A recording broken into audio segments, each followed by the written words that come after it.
Making magic. All right, here we go. Hey, I got a notification that we're live. So magical. Good morning, everybody. How you doing? Hope you're doing well. My name is Sean Shapiro. This is Ask a Traffic Cop. And why am I the guy on your screen? Well, it's because I'm a traffic cop, and I answer your traffic and police questions. Today is a cool day because I opened a new box of toys. We ordered some new equipment. We got the new equipment. I've been sitting on the new equipment. I haven't touched it. But today I had a few extra moments. And what did I do?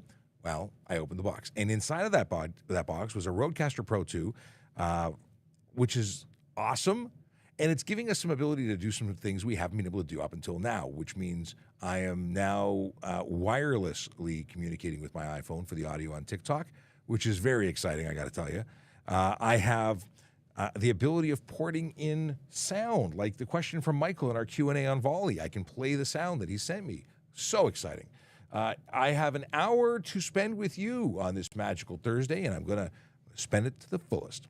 We're going to talk about stuff and things. We're going to answer your traffic and police questions. But first, a word from our sponsor. That's me being goofy. There's no sponsors here.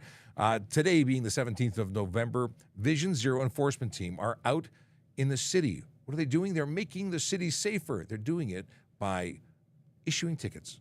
They're trying to change driver behavior by issuing tickets to those who choose to break the law. They're looking for people who are speeding, driving aggressively, driving distracted, driving impaired. All of those things that we know lead to serious injury and death on our roads. They do a real good job of it. They've issued a whole bunch of tickets. And there's no stop. Because unless people start driving, according to law, they won't stop doing what they're doing. They're on a mission to make the streets safer. Today, they are in 31 Division and 41 Division. Those are the communities of Black Creek, Humbermead, Downsview, Humber Summit, Dorset Park, Kennedy Park, Birchcliff, and Cliffside. I mentioned Humber Summit because I added the hashtag Humber Summit because they Twittered me. They Twitter messaged me and said, "We are waiting for you to use our hashtag." Well, today I've used your hashtag. You're welcome. The misunderstanding that some may have is that they think that if we don't put the hashtag in there, that we're not spending time in their community, and that's not the case. The hashtag is there so that people are notified, so people who recognize neighborhoods know that we're in them. We're not just going to be in the ones I've listed. We're going to be in the entire division, but we want people to have recognizable names to the places. You may not know where 31 Division is. It may not mean anything to you, but there's real people who live in those communities. There's real people who want to be safe in their communities, and we're there to protect them. There's some cool buttons on this thingamabobber that I haven't figured out how to use. So if I press something and it does something silly, that's why. Apparently, I can do things like change my voice. What's this? If I press this, you should be hearing me as though I'm speaking through a megaphone. I don't hear anything different, but you should. And that's new toys with new buttons. Good morning, Jeff Fresh. How you doing? Jeff is coming in by YouTube. And I should mention at this time that you could be watching us on any number of places. We are currently broadcasting on, of course, TikTok, where the most of you are. And that's why we're there, because you're there. Aside from TikTok, we're on LinkedIn Live. We're on Facebook, Twitch, YouTube, Instagram. We're everywhere. And we're also on Twitter. Now, if you're on Twitter, you can't actually ask us questions because the algorithm doesn't work. Not the algorithm, the interface, the thing that I can't remember the name of, isn't working. Used to work, no longer works. Hopefully it works again. Let's see here. We've got Leo wife, my wife watching. Hello, my love. We are very quickly approaching a very magical day for my wife and I. And that's coming up within 24 hours, less than 24 hours away. And we'll be celebrating it the whole day. It's a magical day. Yeah. Big Jeff Fresh confirms it was a megaphone. What does this one do? This one is something bad. It just beeps. I said it while someone's saying something bad. It censored it. That was let's see here. We have tiny robot. Does this work? Tiny robot. That's what's supposed to. I hear my voice. I don't know. There's all sorts of cool things, but yeah. Well, someone has to read the instructions, and then we'll figure out what the best ones are. We have here, greetings and salutations from Akela. He's trying to put together a long volley to send. Speaking of volley, and good morning, Jace, who's coming in he's Vehicle Valley on TikTok, but he's Jace on here. And I just want to play a question. We'll start the day off with a question from Michael. Hey, Sean. Quick question for you. In Ontario, if you get into a collision and, for example, let's say you don't have a license or insurance or you don't have ownership, specifically license, would you be automatically at fault because you're an unlicensed driver? Or is it only like that's separate with a ticket, and if you're at fault, there's another fine for it? How does that work? Okay, so the question is, what happens if you get into a collision, you have no driver's license, no insurance, et cetera, et cetera? No, it does not automatically make you at fault. Your actions make you at fault. So if you caused a collision, you're at fault. If you were not the cause of the collision, you're a party to the collision, and you're still eligible for the charges that you'd be related to. So if you're driving a motor vehicle with no license or insurance, you can be charged for that. That doesn't make you at fault for the collision you were involved in. At the end of the day, the person who causes the collision is the person at fault. Or at least we'd like that to be the case. Very often we don't have sufficient evidence to lay charges in either direction, and the only person who gets charged is the person with no insurance and no license, even though the collision may have been caused by somebody else. If there's no evidence, maybe no charges related to the causation of the collision. In any case, if you're driving a motor vehicle, you should have a license and insurance. Now, I know that you, Michael, have an e-bike, so I'd be curious if that question is related to that. Okay. And with that, that was the demonstration of the first time we've linked up audio from Volley directly in, as opposed to like sticking a microphone on the speaker of my Mac. Cool. Big Jeff Fresh says, the robot sounded like a bad Imperial drone. How about the monster? Is the monster a good one? I don't know. It says monster.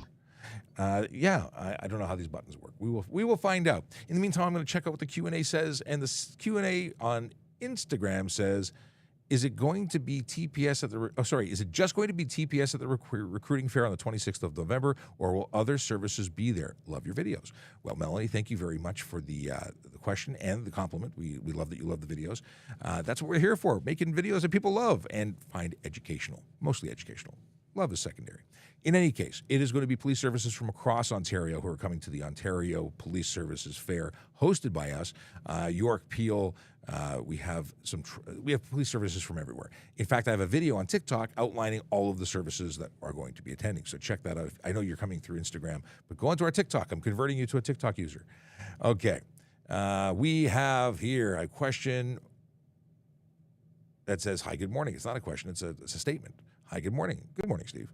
Stephen. Do you prefer Stephen over Steve? I mean, you put Steve in on your name, so I assume that's what you prefer. Some advice, tips to becoming a police officer. Well, simply don't give up. It's a tough job to get into. It's very competitive. That being said, it is the best job in the world. I'm living it. I'm loving it. And it's a great way to contribute to your community. So if you are interested in becoming a police officer, keep your physical fitness up, keep your driving record clean, maintain continuous employment, maintain continuous education. And of course, fitness is important because you got to pass tests to graduate, but you also have to be capable of getting to the point where fitness matters. And you need to have all those wonderful things to get there. Also, you find a recruiter, speak to the recruiters, speak to the Toronto Police Service recruiters, because they want to help you pass. They want to give you good advice to get to the next level. My sister has been missing for over 24 hours. Can police? Kiwi's asking this. If your sister's missing, calling the police is certainly a good thing to do. Time frame and other information may come into it, but call your local police division if you have concerns for her safety. All right. I go by Steve or Steven. Good. Steven accepts intros or acknowledgement in both ways. Can we put black number plate cover in front of car? Black number plate. Do you mean like, can you cover your license plate? No, you can't. You can't put any covers. Doesn't matter if it's tinted clear. No covers can be put on your license plate. No frames can be put on your license plate. The one that comes for free from your dealership, not permitted. You cannot obstruct your license plate in any way, shape, or form. What do we have here? Oh, we have the anonymous guy. Anonymous morning to Sean from your quote-unquote anonymous LinkedIn user. Hint starts with G. It might be George. Good morning, George. George is can I say what you do while you're anonymous? Does that mess with anything? Okay, maybe we'll find out. If we can say what you do, we'll say what you do. How many time did you spend in patrol? Like, how long was I? I remember the the front lines before becoming a guy standing on your For You page. I was so I've been a member of the service for 22 years. I started as an auxiliary officer at Traffic Services, then went to 32 Division when I got promoted to auxiliary sergeant there, and then 31 Division. That's before I was a police officer. I was a court officer working in different courthouses throughout the city, and then became a supervisor in courts. And then I traded all that glory in to become a police officer 10 years ago. And I went to 12 Division working PRU, came to Traffic Services a while after that, worked in primary response dealing traffic related. And then, somebody's calling me from a number that I don't know. And then I came into the detective office I did a stint in the detective office and then landed in the motor squad. And I worked in the motor squad responding to calls for and doing dignitary escorts and all sorts of other stuff for a number of years before getting injured in a motorcycle crash. And I found my way into this office, which is where I've been for a couple of years now. And I can't do what I love doing, my passion being a motor officer, but I am doing the next best thing, which is talking to y'all every day. Okay. Our anonymous G wants to remain anonymous. Doesn't want to let people know what he does. Very secret squirrel. 2022, cops don't know it's legal to film in public. Well, they should because it is legal. There's some certain situations when it's not. Because if it's for a sexual purpose, it's not. That's just creepy, and that will result in you getting arrested. But if it's just anywhere public and you're not trespassing in any way, shape, or form, or you're not like climbing over fences to get to areas that would not otherwise be viewable. But yeah, anywhere in public you can be filmed as well. You can't stop someone from filming if it's for a not commercial purpose. Use of the images is different than just taking the images. Okay, Jay says. Question from TikTok. Can you legally drive a deceased person's car if it's still insured? Yes. If you have permission of the estate, you can't just take dead people's cars and drive around. But if it's, let's say, your mom's car and you are in control of the estate and have the permission while you're in the mix of transferring things, the estate can still maintain ownership. And if it's properly insured, it can still be operated. What is this? What happens when you're on probation of speeding? On probation of speeding, like you have a probationary license and you were speeding and get a ticket while on probation. Well, if you get a ticket that generates 4 demerit points, you're going to get a 30-day license suspension. But that's about it. Like you have fewer points that you need to reach before they suspend your license. As a learner, you're learning and they hold you accountable when you're learning. Well, they should be holding everybody accountable. What is this? How slow is too slow when driving in a 40/60 zone? Well, what do you mean? Unnecessary slow driving means you are interfering with traffic, essentially. You are not allowing anyone to get where they're going, and it has to be without reason. So if it's snowing and it's icy and it's slippery or it's raining, or if it's got a sand spill on if there's a reason, go slow. But if you're driving at 20 and a 40, you're looking at a ticket for unnecessary slow driving because you're just doing it because you like driving at 20. That's a problem. You can't interfere with traffic that way. If you're doing 60 and you're driving 40 and there's no good reason for it, expect a ticket. You should be doing at or close to the speed limit unless there's a justifiable reason for not doing it. And just because you like to drive slow isn't one of them. So maybe you could give me more of a specific scenario as to why you're concerned about this. Because most people are more concerned about how fast they can go as opposed to how slow they can go. Okay. I got question. Oh, you sent it to me as a DM, Michaela. All right. Greetings and salutations. Whoa. This is a very long and involved one. Too long for me to read on the show, but I will get back to you later. We already covered black number plate covers. Okay. What's the best karma you've ever seen? Is karma something you can see or displays of good karma? What do you mean? People that drive with snow covering on their cars. So if you don't clear your snow, you either have an obstructed view, which is a problem, and you can be ticketed for that. Obviously, you need to clear the snow off your car. Folks, please, it's winter. This is winter driving 101 today. We're going to talk about take the snow off your car. And if you don't, and that snow becomes dislodged and lands on somebody else's car, that's an insecure load. Now, before everybody goes bananas, insecure load is not a charge that was originally designed to include that. It's transporting something. And people say, well, I didn't put it there, so I'm not cleaning it up. Well, it could be a charge of insecure load, and then it'll be up to the courts to determine whether or not they want it to stick, like the snow that fell off your car and didn't stick. You're creating a hazard. So that has been laid. We haven't. I don't know if there's convictions or if they've been overturned or what the story is. But insecure load works for me. You've got something on the car. Be a good person. Take it off your car, because I have been the victim of snow being thrown onto my vehicle, and I've had the windshield knocked out of my vehicle, like literally smashed, glass in lap, because of snow that fell off another vehicle or was thrown up from another vehicle. Not cool. Not cool.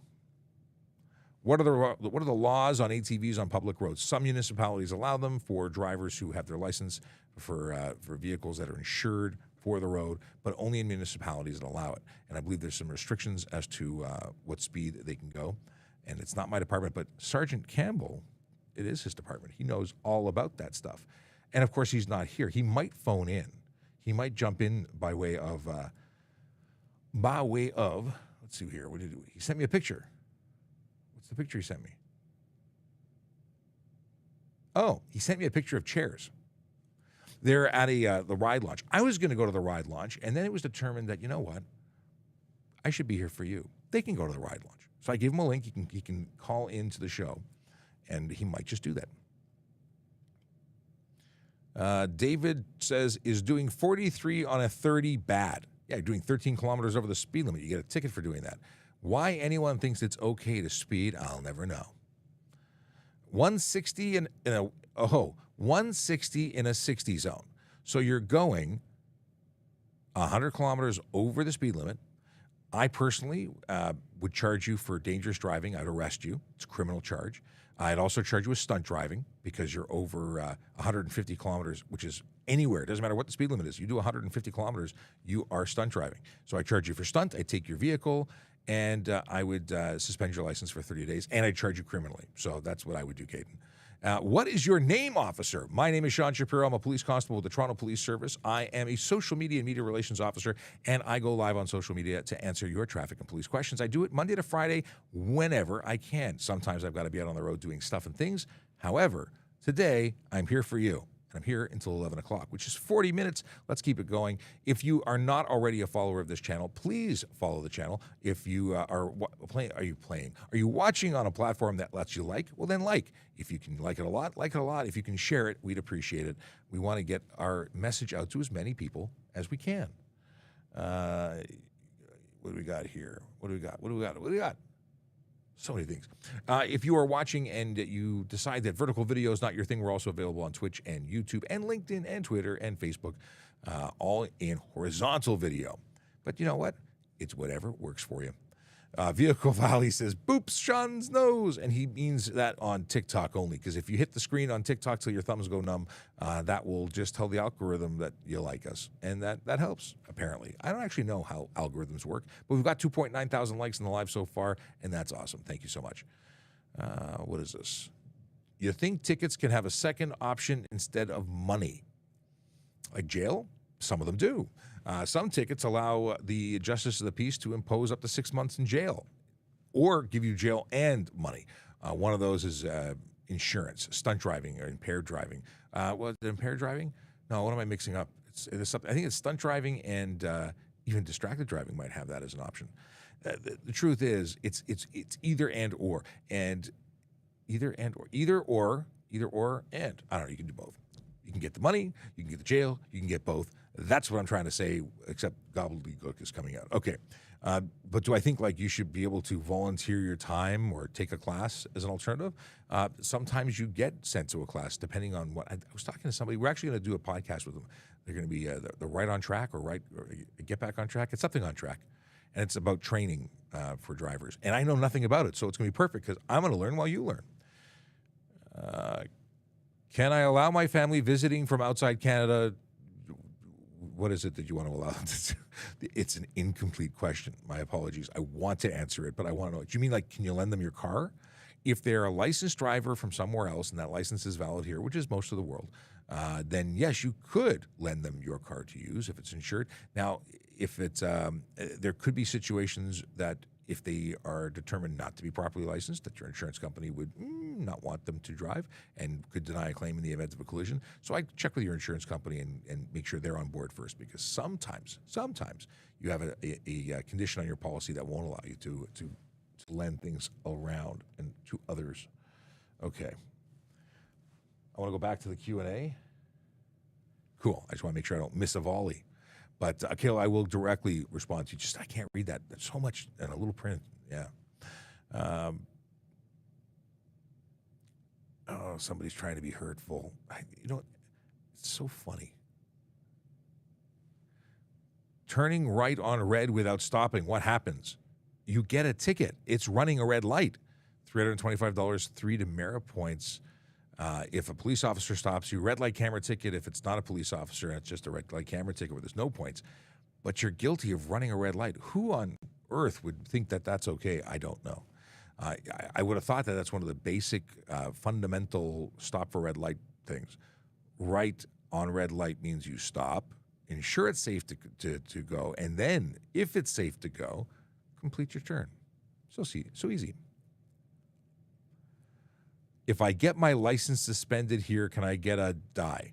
I think you mean a driver's license somewhere else. I think that's where you're going with this, and no. If you're suspended here, can I get a different state? Can I get a license? So that's exactly what I thought you were going to ask, and the answer is no. If you're suspended in Ontario, you are suspended everywhere, according to us. So if you go get a license somewhere else and come back, you're still suspended here. You can't go and drive anywhere else. And most places say that if you're suspended anywhere else, you are suspended there too. The wording is such that if you're a New York State driver and you're suspended in Ontario, we have a reciprocal agreement. We would notify. So they would consider you suspended as well. Baharat says, why do you never answer me? This is like a silly game people play. They say, why do you never answer me when they never actually ask questions? So for that reason, I will now mute you. I don't like the games. I don't get hurt by the games, but they bother me. They bother me that I have to press mute. It would be so much easier if I didn't. Can you drive a vehicle if you aren't on the insurance? So legally, from a police perspective, if you are a licensed driver capable of operating a motor vehicle in that class, you are capable of driving any motor vehicle that is insured in that class, regardless of who owns it, as long as you have permission.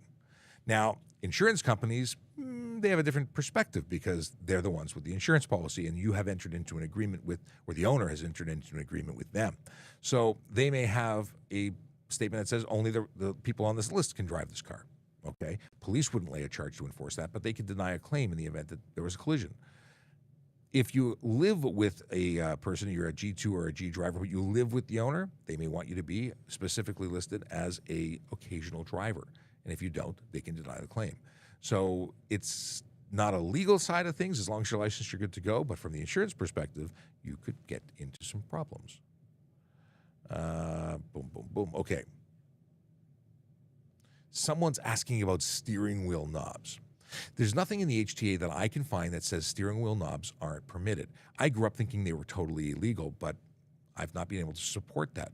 Now, I've had conversations with folks from the from modified vehicles, from the section dealing with folks who have disabilities or accessibility issues and have, for instance, if you only have one arm, you're specifically trained to use that. Now, that means it's legal in certain circumstances, or maybe in all, but it's very unclear. And I've been doing some research to find out exactly what is and isn't legal about it. As far as I can tell, it's perfectly legal, but there is a company that does training courses, which means, well, if you need to have training, anyway, it's a big muddy question. I've done some research. I've not gotten all the answers I want. So I want to tell you that exactly what it is that I found. So far, I cannot find something to lay a charge on, but I would use it with caution, and I don't think it's a good idea for people to use these. I don't endorse them unless you need it, just because driving properly and driving actively, you could get that caught. It could cause your collision, even though it's meant to just be lazy and make it easy. But if you have a reason to have it because you have no other option, then it makes perfect sense, and it is what it is. Okay, Salvatore says, thanks to all the Toronto Police Service for keeping us safe. And then Salvatore also calls me Ben, which is funny. All right. I am not related to Ben Shapiro. I don't look like Ben Shapiro either. I don't think I do. No, I know I don't. Can you still get your license if you're caught underage? If you're charged underage, obviously that might hurt your chances of ever becoming insured because you obviously don't respect the law. But would it prevent you from being licensed? No. If you had been suspended as someone underage, and the suspension would be, well, I don't know, 1 to 3 years for stunt driving, then then you would be still suspended. It would cause you an issue. You'd have to ride out that time, I think. And Salvatore corrects Sean. Sorry, LOL. Subliminal mistake. That's all good. It's all good. Let's see here. Have you ever been to Calgary, or did a case with C? Like Calgary. I've been to Calgary. I have family in Calgary. I've never. Do I have? No, it's Edmonton, not Calgary. I'm messing up. I've been to Calgary though, but my family lives in Edmonton. In any case, I've never worked a case out there though. What's the rule with electric scooters? Now, I always have to ask because you might be talking about e-kick scooters, little stand-up jobbies, little skateboardy kind of platforms with handlebars and tiny wheels. You might also be talking about electric bicycles that look like scooters. So we'll answer both. E-kick scooters are covered under a pilot project in the province of Ontario. However, it's an opt-in thing. Each municipality needs to opt in and say whether they're allowed or not, or at least whether they allow them. Toronto says, no, you cannot use them unless they are prohibited for the entire city. If you go to Mississauga, you can use them. However, and this is a big however, if you modify them, if they have a seat on them, if you make them capable of traveling more than 24 kilometers an hour, if you have, there's a whole bunch of things. They become motorcycles instantly. They are no longer covered under the e-kick scooter pilot, and they revert to being motor vehicles, and they require license ownership and insurance. Don't do that. I've seen some big ones in Toronto.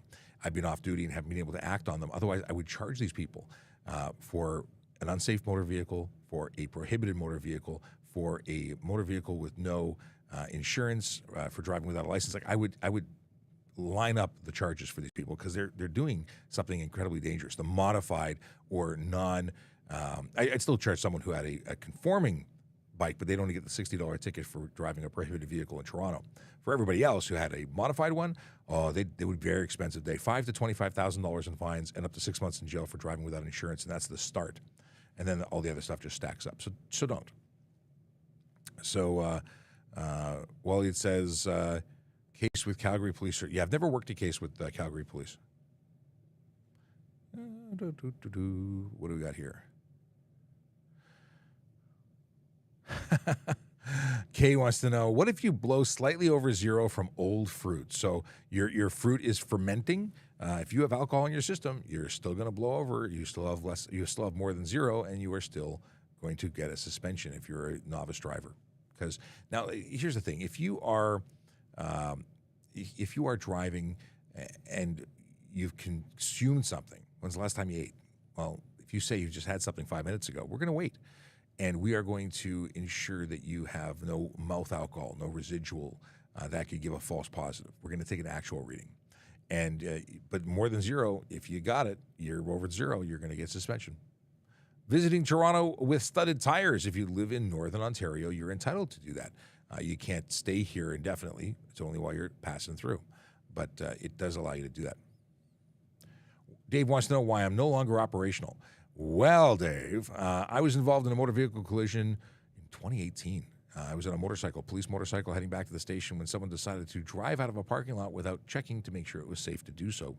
And we ended up meeting in the middle. I went for a short flight. The takeoff wasn't bad. The landing sucked. I'm still suffering from injuries as a result of that collision. And I long to be back on the road. I really do enjoy it. I miss the road. And I miss giving tickets. I miss correcting bad behavior. But I love educating people. So this is a very good consolation prize. I'll keep doing this as long as I can because I love y'all. All right. Q threw up I haven't said that in a long time. Q threw up. It's not an eating disorder. But she did give me the areas of Ontario that are allowed to have are allowed to have studded tires during the winter months, and that's Algoma, Cochrane, Kenora, Manitoulin, Nipissing, Parry Sound, Rainy River, Sudbury, Thunder Bay, and Temiskaming. I never said that right. I've never said that right. In any case, if you live in those areas, you're allowed to have the tires with studs, and you're allowed to visit here and leave them on. Let's see here. Legal to do circles in a roundabout multiple times. If you keep doing it, you might be under the impression that, or we might be under the impression that you might be impaired and it might cause an investigation. But is it illegal? No, not in and of itself. If you're doing it at speed and doing it as a drift, then it's stunt driving. So it depends. I don't want to start saying depends. It becomes problematic. Yeah. Start saying depends, and then people start sending adult diaper pictures to the volley. And then we all laugh and carry on with our day. Bug James says, respect for the law enforcement. Well, thank you very much. I just realized, no, it's not happening. I thought I was having some issues with audio, that it was peaking. It might just be me. New toy, so things sound different for me. I've got a Rodecaster Pro 2, and I've been very excited to unbox. I didn't do an unboxing video, but unbox and use the new toy because it does cool stuff, and that's cool. What else can I do? I can do that. I can do that with the old one. I haven't loaded my own sounds into this, but this one has other stuff. Like I can have. Disguise my voice? I don't know if I need this, but I can do it. And yeah, eventually I'll figure out uses for all these things. But there's other things. This has a much cleaner audio processor and better Bluetooth. That's what I meant to say. Salvatore, don't worry. I was just playing. Salvatore is apologizing again for calling me Ben. But he watches a lot of Ben Shapiro, and he made a Freudian slip. Have you ever been to Labrador? I have not been to Labrador. Touring Canada is something that I want to do. I want to spend more time elsewhere. I was supposed to go to Saskatchewan. Unfortunately, we had a tragedy in Toronto, and I couldn't go. But I did go to Ottawa recently. I'd been to Ottawa before, but I was doing some speaking with TIRF, the Traffic Injury Research Foundation, who happened to just record an episode while I was in Ottawa of TPS Traffic Jam, which is available wherever podcasts are available. You can get it on Apple Music or the Apple Podcast app, Spotify Podcast. You can watch it with video on YouTube. And it's talking about truck safety, or at least navigating around trucks and the issues with big trucks and being safe around them. Things you didn't know. I bet you didn't know. Go listen to the episode. TPS Traffic Jam. Subscribe, that thing you can do. If you don't know who I am, my name is Sean Shapiro. I'm a police constable with the Toronto Police Service, and I go live on social media answering your traffic police questions. Now, I don't just go live. I'm also doing all sorts of canned video and posting stuff and things on various platforms. You can get to all of our social media by using the Linktree link in the bio. If you say bio, apparently you get flagged for saying bio. Now I said bio 3 times and 4 times, I don't know. Linktree will take you to all of our places. You can even go onto my LinkedIn and say hello. What is this? Is it illegal to have your pets wandering in the car?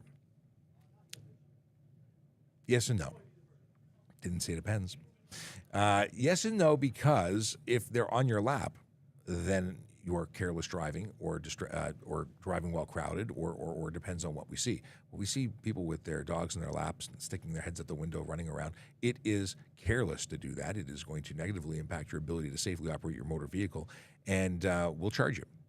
Now, it could be 1 ticket, it could be 2, it could be a number of things, and it's also not safe. In the event of a collision, your dog is going to become or pet is going to become a projectile.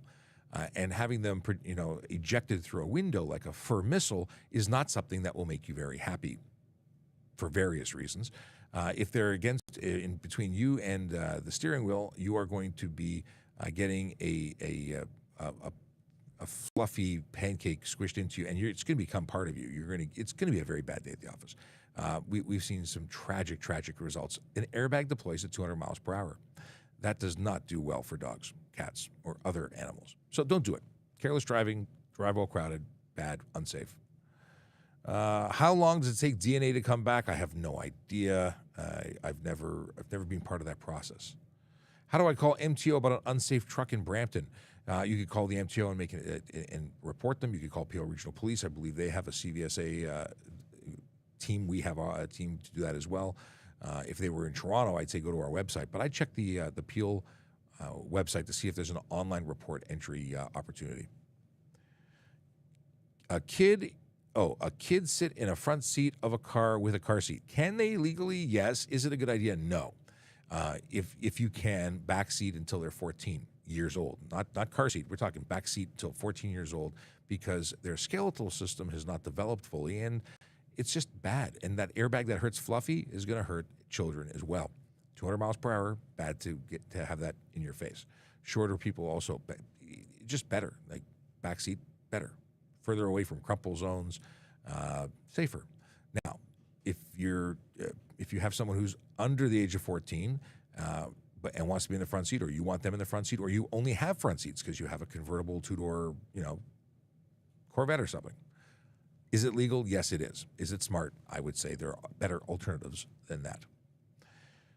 Could you please refresh people on school bus light? You said light, but I think you mean life. Here's the deal. We have recently changed the rules in Toronto, and you used to see red lights flashing above school buses only. Now we have two-stage school bus lighting. When the vehicle is still in motion but preparing to stop, it'll warn you by having some flashing yellow lights, amber lights to be more accurate. And when it comes to a stop, those should change automatically to red, at which point you can no longer pass the bus.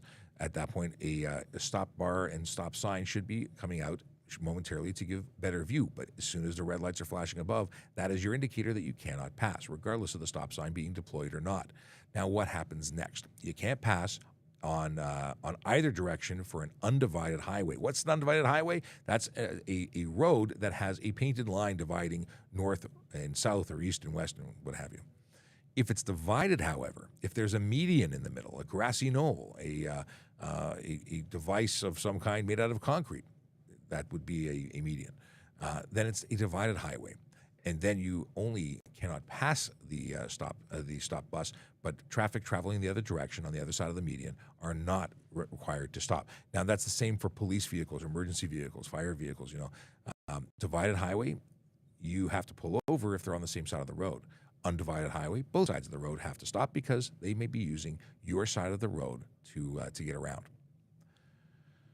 Why can't a cop be around when I witness stupid? I understand. I understand entirely, because when I'm off duty and I don't have the ability to pull someone over, not that I can't do it off duty, just I am no police car, no uniform. I'm not going to pull people over in my personal car often. But the deal is that we see it all the time, and there's never a cop around when you need one, right? That's the line, and it's sort of true. And why is that? Because people, although distracted and not paying attention a lot, are paying attention enough to know that they are looking for police, and they tend to act out or not follow rules when police aren't present. So you see an unfortunate increase in the number of violators when the police aren't physically present. And as soon as we show up, people start acting nice again. It's only the extreme people that we still see. I used to pull up beside cars on a police motorcycle, and I have to bang on the window to get their attention because they were so focused on their cell phones. But there's a lot of less than good behavior on the road. And we aim to change that one ticket at a time. Hey, if you don't know who I am, or if you don't follow me, my name is Sean Shapiro. I'm a police constable with the Toronto Police Service, and I go onto social media to answer your traffic and police questions. I do that Monday to Friday from 10 to 11, unless something gets in the way, and then I try and make up for it in some way. Now, we also join traditional media. We're on with Jerry Agar on a regular basis on News Talk 1010, so if you don't already follow his show, you should. He's got some good stuff. And, of course, he lets us come on the radio, so I like him for that. He's a good guy. If you want to follow us all the time, or you can use the link in our description above in the thing that talks about us. How do we do that? Well, it's a link tree, and it gets to all our social media. You can also get to our Volley page to ask questions any time of the day or night. We don't answer 24/7, but it goes into a queue, and we can see it. Right now, I can see messages from Jace. Jace wants to know where my follower counter is. Well, if you can see behind me, and it depends on what platform you're watching, I have two screens that currently say Sean Shapiro, Toronto Police Service, Toronto Police Traffic Services, Ask a Traffic Cop. Well, I used to have a counter that told us how many followers live up to the minute. The problem with that is I guess people started reporting it, saying we were trying to manipulate the follower stuff. No, it was just because I thought it was cool. But how many people do we currently have on the platform? We are 598.2 thousand, 100,000. Yeah, that's a lot of 592. We're 598,000. I would never have, in my wildest dreams, ever believed we'd be approaching 600,000 followers. It's awesome. Thank you to all of you who subscribe. It really is amazing, and we love you. It's very cool. We're the largest educational police TikTok account in the world, unless that's changed recently. But we were the largest in the world last time we talked to TikTok. We're very definitely, without question, the largest in North America. There was one account that was a police account that was bigger than us last we checked, and they were in Thailand, and they did a lot of dancing. So if we say one with account with no dancing, we're definitely tops. Okay. What happens if you ran away from a cop? What happens if I ran away from a cop, stop, jaywalk? Why'd you run away from a cop? You were jaywalking and you ran away? What are you actually wanted for? Because jaywalk, you ran away to avoid like is it a $60, $50 ticket? I don't know, Alan. It just sounds lame. But chances are they don't know who you are, and they just thought you were strange. But I don't know why. Mind you, if you do it and then someone thinks there's something going on, you might end up getting chased, which is unfortunate, because why would you want to make people run for no reason? Is it just to promote exercise? That's kind of you. Steve says, I wait until Ride Program comes out. Ride Program is always out. The ride season is all the time. Okay. NE laws that you think need harsher penalties, stunt driving. There's a ton of law. I think all of the laws and fine. We are the lowest priced speeding tickets. Like all of our offenses are the lowest priced tickets in Canada. We need to change that. We need to be the most expensive. We're the highest cost of living in Canada. We should have the most expensive tickets too, without a doubt. We're a good deal. Some people just take the tickets and say, it doesn't matter to me. It's like I can just take the ticket and I can afford it. No, we got to make that where it hurts so bad they cry for a week, because then people will think twice about breaking the law. Sorry to say it. We need harsher penalties. Hey Sean, do you have a recom for body armor? Do you mean do I have a rec? Did I request new body armor? I might have a rec for body. I probably had one for the last 10 years. The body armor I have doesn't fit very well. I think it was always cut for somebody else. Anyway, but I probably need some new ones.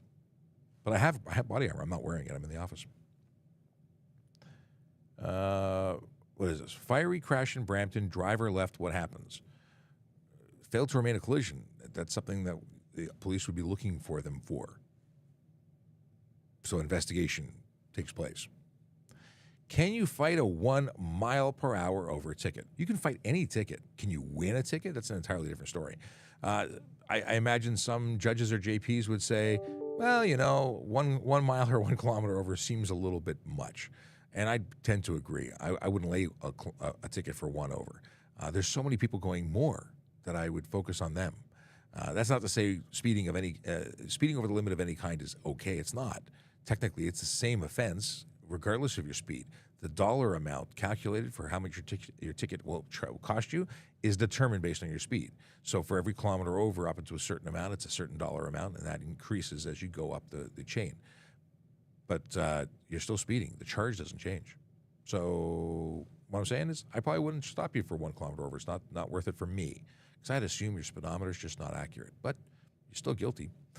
Okay. Do you think that it should be mandatory winter tires? I would definitely advocate for winter tires. So I don't get to make that decision, but I would support it. I think they're the way to go. I never did. Growing up, I always had all seasons, and I thought that was it. And then I got educated, and now I understand that it's a different rubber compound. It's a different tread pattern. It makes a difference. And I had kids, and for the first time in my life, had winter tires. And I would never go back to driving all seasons all year. But that's a personal thing. How do I check if I got a red light ticket? The owner will get it in the mail. If you didn't get it in the mail and you were concerned, you could certainly check in with the MTO. Actually, is it City of Toronto? City of Toronto. I don't think it's MTO. It's not MTO. What if the back of a car is covered in snow? Well, insecure load is what I would probably charge you with. No clear view to the rear. If I can't see you as the driver because your rear view mirror and your side mirrors are covered in snow, that could be an issue. If you have the side mirrors clear and capable of seeing behind the vehicle, if you have such a snowdrift on your vehicle that you can't see, well, that's not safe. But the big thing is that you're going to have that snow falling off your vehicle. That's not okay. It's a hazard. Ryan Pinn, welcome, my friend. Long time no see. It's been a while, actually, at least a week. Good morning. Thoughts? I'd check in between lessons. Ryan is a Nova Scotian, a former military man, and a driving instructor. And he says all season tires are for all winter, and I agree. XK coming in with the some silliness because he knows the answer. Can I do 20 over? You can do it. Just accept the ticket when you get it and pay it. It's unsafe. Speeding is unsafe. Don't do it. 20 over, people seem to think it's the acceptable norm. It's not. 20 over is a ticket if you're doing it in front of me. Is it against the law to play YouTube when driving? Yeah, it is. Screen visible to driver. Now, let me back it up. If your phone is not visible, if you set it on play and you just want to listen to it like a podcast, even though the video is playing and you're not watching it, and I say not watching it because it's somewhere that you cannot see it, well, then there's no issue. There isn't. You cannot touch your phone while you're driving. You have to be legally parked to operate your phone, other than picking up or hanging up a phone call with a single button press or swipe. So yeah, it's against the law to listen to watch a YouTube video. It's not against the law, however, to listen to one. Podcasts, way better way to go. And less data. It's synchronized before you leave. Why burn the data? Okay, what we got here? Is it against the law to adjust ride height? Do you mean lower or raise your vehicle? Depends. Depends on how far you're raising or lowering it. It has to be safe. Do you listen to any true crime? I said crime. Do I listen to true crime podcasts? Any faves? I do not listen to true crime podcasts. At one point in time, I was following very closely some political ones. I've lost interest, and I listen to some policing ones, some technology ones, but nothing true crime. I see enough bad stuff in my regular life. I don't want to add to it. My wife has an announcement. This weekend, there is an expected snowstorm for the GTA. Plan ahead. And let's talk about winter driving because it's the season, and winter driving requires some, planning. Give yourself lots and lots of extra time. I mean, if it takes an hour normally, I would expect an hour and a half to 2 hours easy if you have to get somewhere. If you got time to burn and you know that it doesn't matter and you're just one of those people who says it is what it is, if it takes me 2 hours, it takes me 2 hours, just don't turn into the person who's rushing to get home. Always fill up. Have a full tank of gas if you can. It's repetitive to continuously go, but don't wait till you have a quarter tank and get stuck in a snowstorm and then have no gas and be stuck on the highway where you're now freezing cold. Let's talk about emergency kits. Have a blanket. Have some food, non-perishable food you can leave in the car. Stuff that won't break your teeth when it gets cold. Like if it's, you don't want stuff that's going to break your teeth. But if you have a good dentist, I guess he'd appreciate it. The deal is be careful. Leave lots of space. Leave lots of time. Make sure that you are prepared both to be dressed properly. And I got to tell you, the discussion about winter clothing, big, bulky jackets, not the safe way to drive. It's nice to be warm, but you want to get your vehicle up to temperature and you want to have a thinner jacket. My buddy Rob calls it a car jacket. His kid has a car jacket. He has a car jacket. He has the big jacket, sits in the back seat until he gets out of the car, quickly puts it on. Then he bundles up and dresses for outside. Also, you don't want to be sweating inside your car when you get out to the sub-zero temperatures and suddenly you are going to freeze because you are all wet. Yick. Okay. What is this? Is there a time limit between laying HTA charges? Charge 2 times for no driver's license, 10 minutes apart. No, if you're continuously driving with no driver's license and you get stopped on independent charges, they're both valid. You could then go to the prosecutor together and say, hey, I got charged 6 times in one day. Like, you could. I don't know what you're doing to get pulled over twice in 10 minutes. I wouldn't charge you for forgetting your license twice, because that's, to me, unreasonable. But it could be done. There's no, you have the rest of the day off, you can just keep driving. No, you should turn around, go home, get your license.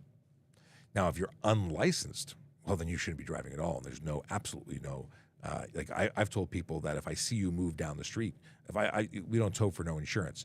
We charge for no insurance. And I say, you're going to get this towed, because if I see you driving with it, I know it's not insured, I will charge you a second time. It's a separate offense. If that happened 10 seconds after, I would charge them not only for the second offense, but I would charge them for disobeying a direction of a police officer. What is this? Oh. What Windows? I don't even hear the Windows notifications. You hear Windows notifications? Interesting. Let me turn that down no, who's this? Yeah, let's turn that down. No, oh, maybe it's you know what? It's my Mac. It must be my Mac. I've turned it down. I'll turn it back up later. But thank you for letting me know. That's very odd. I didn't hear it. So did everybody else hear the Windows notifications? I think it was, or was it Mac? Anyway, I'm going round and round and round. Are clear license plate covers illegal? Technically, yes, and I'll tell you why. They are not. They are not flat. It was Outlook. Okay, I don't know. They're not flat, and because they're not flat, they redirect or cause reflections that obscure the ability to read a plate. So if it's in any way, shape, or form obscuring the plate, it's violating the law. Sorry, can't have license plate covers or frames. And many of them are not optically correct. In other words, when the metal or when the plastic forms and bends, it creates all these light distortion. And that makes it hard to read. If it's hard to read, that's against the law. What's considered 10 over?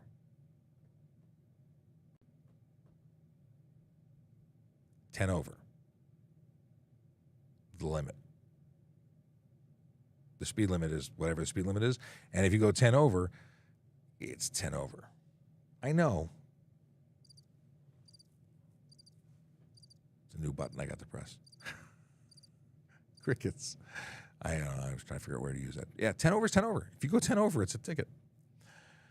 Is it illegal to have a windshield banner? If you have a sticker on your windshield that obscures any area that the windshield wipers wipe, that to me is a ticket of obstructing the driver's view, and yes, it's against the law. That would be the windshield banner. Now, if you're talking about outside of the field of vision stickers, that if you can't see it, if it's outside of the area wiped by the wipers, I wouldn't have an issue with it personally, but somebody else might make an argument. Let's see here. Oh, Ryan, we got lots of conversations going here.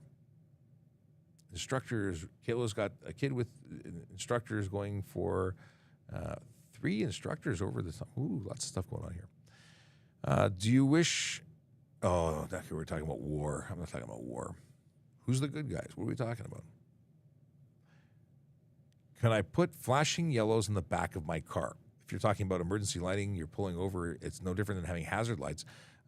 If they're flashing in the back and you're using it for a reasonable purpose, a responsible purpose, I see no issue with that. There's no law that says thou shalt not put flashing ambers. If you're putting it 360 and flashing and driving around, and you might find yourself causing issues, but I don't even know what I would charge you with. I think flashing yellow all around is still legal. So if you're using them as a hazard light, I see no issue. Okay, another person asking about should snow tires be mandatory? I have no issue. Why is no seatbelt illegal? Really? Because it's dangerous. It's dangerous. You need a seatbelt. It's actually the number one way to prevent you from being ejected from a vehicle in the event of a collision. It's like the number one way to keep you alive in the event of a collision. Yeah, other stuff works, but the other stuff like airbags work in conjunction with seatbelts, one not independent of the other. Also, we have like government-funded healthcare. So if you don't wear a seatbelt and then need $1 gazillion of surgery, everybody else's tax dollars are funding your poor choices. So that's just my spin on another reason why it's illegal. Okay, are Toronto cops liberals? I think people make individual choices for politics. There's no one or the other.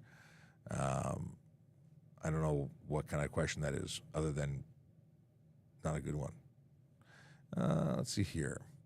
Bree, QC car. Can I get a ticket in Ontario for no front plate? So, interesting conversation. I would simply say no, but Sergeant Campbell says yes, but we wouldn't lay it. So technically it's a requirement, but how could you be charged for not having something you aren't issued? So no, it wouldn't happen. And if it was, or if it did happen, it would get thrown out. But isn't that just our responsibility about the seat?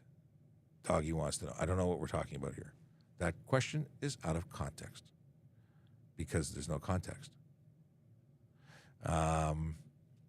Vehicle volley. Oh, the other ones. Jay says, I didn't answer the other ones. Okay. So Jace is moving from Saskatchewan to Vancouver, so now he wants me to come to Vancouver because I didn't go to Saskatchewan as I was planning to, so I didn't get to meet him there. That's not a question. That's like just a statement. Are officers allowed to take marked vehicles home after duty? We don't get assigned vehicles, personal assigned vehicles. Some police services do. Some police services allow it. Generally speaking, that's not something we do. There's special cases for everything. Usually it would be a detective kind of on call who would be allowed to take it temporarily while on call because they may have to come back. But I don't get to take home my car. My minivan stays here so others can use it when I'm not in the office. Right.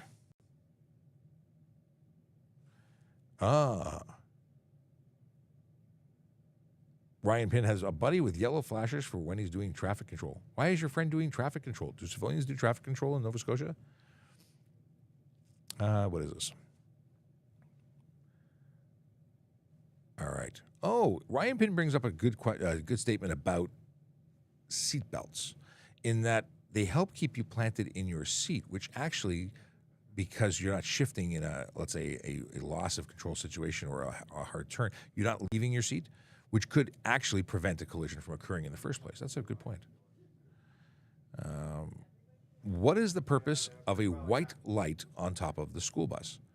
You know, I've got a lot of theories, but I actually don't know the answer. I don't know why they put them on there. I have a feeling it's so they're visible by air support, I think. That's why they have markings on the top of the roof too.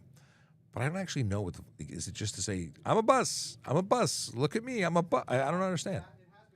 I don't know.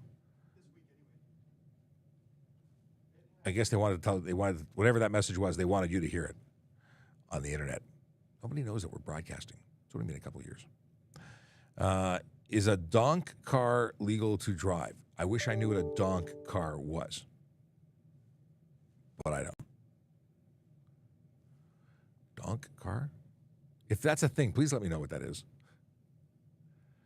Akela says that I was told the white strobe is on when students are on board. Is that like it's like baby on board, but actually for real this time? Yeah. Listen, school buses and school bus drivers, they're important.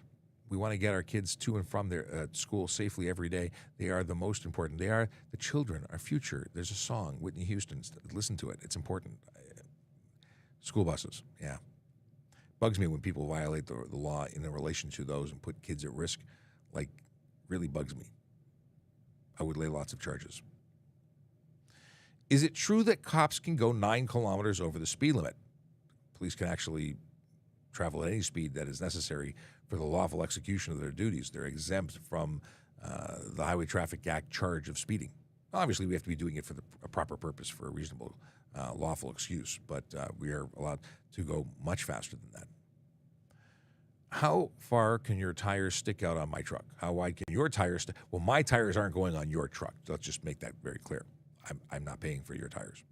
But the deal is that tires can, I believe it's a 1/4 inch. You can go up a 1/4 inch. Anything beyond that's going to be improper. It needs to be covered by the body, the fender, and mud flaps if it's protruding in any way, shape, or form. Beyond that, from everything I've been told in research, and I've been having this conversation for a long time, and we've argued back and forth. Mud flaps and fender, if it's protruding, it creates a rooster trail, throws up the dirt and debris, And it's also a risk to pedestrians. And I actually want to speak to the ministry about adding some laws, because there just needs to be more coverage. I'm seeing people who are taking their fenders entirely off. And I think that renders a vehicle unsafe. I think it should be pulled. How long is Police Academy? It's a movie. I think each one of them in the series, there were 7, is about an hour and a half long. Movies were shorter back then. Do you mean like the academy or the police college when you're hired? You go away for, I think, 3 months, and then you have about 3 months, about 6 months in total, and then 10 weeks of coaching. And then it's an entire career full of training, of which I have to do a course, which maybe I can do some of it today. I got some time. I have to do a course on stuff. Ryan Pinn liked that. I'm glad. I'm glad one person laughed at that. Let's see here. Big Jeff Fresh giving me props too, so that's good. So two people enjoyed my sense of humor. Do you know when the next auxiliary position intake is? I don't. I know they just have a class in now. I think they do 1 or 2 a year now, but it's great. I started as an auxiliary, best volunteer opportunity on the planet. If you don't know if you want to be a police officer, or if you just want a great way to give back to your community, consider becoming an auxiliary officer. I did it for 12 years. It is awesome. You can check with auxiliary. You're on Instagram. Check out the auxiliary, TPS auxiliary account. Ask them. They would be the best source. Or go to tps.ca/careers. You can look at the auxiliary opportunities, as well as all civilian roles, as well as police hiring. We are hiring right now. Right now, we are hiring. We are hiring in 3 classes a year, a couple hundred or over 100 officers in every class. This is possibly the best time to become a police officer, just on opportunity alone. We have so many people retiring. If you have interest in becoming a police officer, then you should be talking to our people. tps.ca/careers. Bus have the light for visibility in fog. Well, it doesn't give you, it's a strobe. It doesn't give you visibility, maybe so others can see it at a distance in fog so they don't get rear-ended. Maybe that could work. Are rocket launchers legal if safely stored? I'm going to say no. Maybe decommissioned ones. You can. I don't know where you'd get that. Can you fight a handheld ticket that suspended your license? Can you fight a handheld ticket that? Let me just confirm that the second half is suspend your license. If you, the suspension for a handheld device or communication device, the suspension comes after you've been found guilty in court or you paid it. So you get a 3-day suspension on your first conviction. You've already pled guilty at that point or been found guilty, so you can't fight the suspension, which is, again, 3 days the first time. The time to fight is before you're convicted. Just saying. If there's something else that's going on, let me know what you're talking about. Do you need any qualifications to become a cop? Why, yes, you do. You have to meet the physical and academic requirements. You have to have at least a grade 12 education, although secondary education is preferred. You have to have vision requirements, or minimum requirements of 20/40 binocular uncorrected vision. You need to be able to pass a psychological and medical fitness test. So do you have to have police foundations training? No, you don't. That sort of stuff isn't required. We train you when we hire you. And you actually get paid to be trained. It's like $65,000 or $67,000 a year while you're being trained. So I don't know a job that pays you that much when you're just learning. Best job in the world. Do you have to have good eyesight to be a police officer? Yes, 20/40 uncorrected, which means you can have glasses, but you still have to be able to function when the glasses get knocked off. I actually got laser surgery in order to meet the minimum vision requirements. And vehicle volley explains donks on volley. I didn't know that's okay. A donk is a car that has ridiculously large wheels, like taking a Monte Carlo or something and putting 36-inch wheels on them with low-profile tires. I did not know that. I have learned something new. I would never drive a donk. That much is true. Some of them, actually, I've seen some that look really cool. I saw a Caprice that had wild, expensive rims on it. the problem is that when you put a vehicle, tires that size, wheels that size on a vehicle, you're probably going to be making it unsafe because you would not be able to do a lock-to-lock turn in that vehicle and not make contact with body or frame. And as soon as you do that, the vehicle's unsafe. So thank you for the explanation of donks. I will forever be haunted by that word now. Do they have paramedics in Toronto cells? Toronto cells, like jail cells? Paramedics, we call 911. we talk to our communications people, and if something happens, we have paramedics dispatched. We don't have paramedics hanging out waiting for people to come in and maybe have a problem. What's the link to apply to become a police officer? www.tps.ca/careers. Everything you ever wanted to know about becoming a member of the police service. And although you can no longer apply, I believe that the cutoff was yesterday, there's a job fair where police services from across Ontario are coming to the Toronto Police College on the 26th, which is a Saturday, and spending the day. If you want to try and slide into that, you could certainly reach out to our recruiters and see if they might make it an exception for you. But I'm not saying it's okay. The cutoff was yesterday. You got to talk to them. Will my points come off my license when I turn 18? Points accumulated stay on your license for 2 years from the date of offense. Convictions, however, stay on your license for 3 years from the date of conviction. 2 separate timeframes to totally confuse you. Can you have a criminal record to be a cop? If you have, first of all, it depends. It depends on whether, on a case-by-case basis, based on the significance or the charge that you received. 1. 2, if it's sealed, you still need a pardon. You can't just, have a criminal record. So a minor thing when you were a kid and changed your life, and now you're a law-abiding citizen, maybe. Can I become a cop though I have a heart condition? You would have to get cleared by a doctor. So I can't say yea or nay, but the doctor would have to sign off saying you were capable of being able to fulfill the duties of a police officer without creating harm for yourself or others due to that condition. So if it means you can't run, or you can't fight, or you can't be in high-stress situations, that would be a problem. I imagine that would be preventative. Yeah. Ryan Pinn says, now that the cutoff has come and passed, that link should bring you to the video for Never Gonna Give You Up by Rick Astley. Well, it's still, yeah, maybe. But that link is for all other things. It just happened to have another sub-link. So, I'm going to suggest it. If we Rickroll people, that would be a new level of Ask a Traffic Cop humor beyond that of Friday dad jokes. I am beyond the 10 after. We're 10 minutes after. We were doing this for an hour, but now we're an hour and 10 minutes. So maybe we'll take it for a little bit longer because we can, because it's Thursday and because there's nobody else here. Yeah, it's a good reason. What does this button do? Music to read questions. It's pretty cool. I don't have the traffic song loaded into this. Leo wife is saying stay safe, but I'm not leaving yet. I'm going to let it go a little longer. It's actually a good tune. I'll turn it off. Is falling asleep at the wheel careless driving? It could be. Depends if it could also be impaired driving. If you fall asleep at the wheel as a result of alcohol, it really, the answer is maybe. I'm going to start using maybe instead of depends. Were you a fan of Rookie Blue?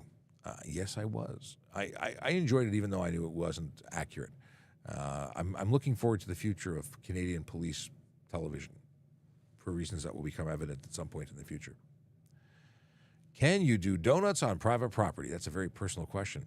The truth is you cannot stunt drive on private property. So if you are driving donuts, if you're drifting, if you are burning out, if you're doing so many different things, if it's illegal on the street when it comes to stunt driving, it's also illegal on private property.